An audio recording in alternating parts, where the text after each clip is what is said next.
فکر کنم وقتش رسیده که گیمبالمون رو بندازیم دور. البته فقط ما سونی دارا،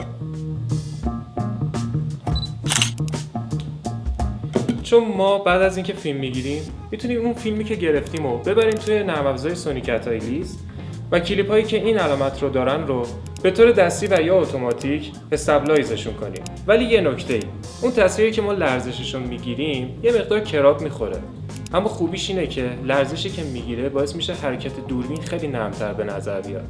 و نکته دیگه اینه که حین فیلم برداری حواسمون به سوژه باشه تا از کادر خارج نشه و با تمرکز بالا فیلم برداری کنید، چون دارین روی دست فیلم میگیرین. و حتما یادتون باشه SD شات روی دوربینتون خاموش باشه تا بتونین کلیپاتون رو توی این نرم افزار استابلایز کنید. تا آموزش‌های بعدی، فعلا.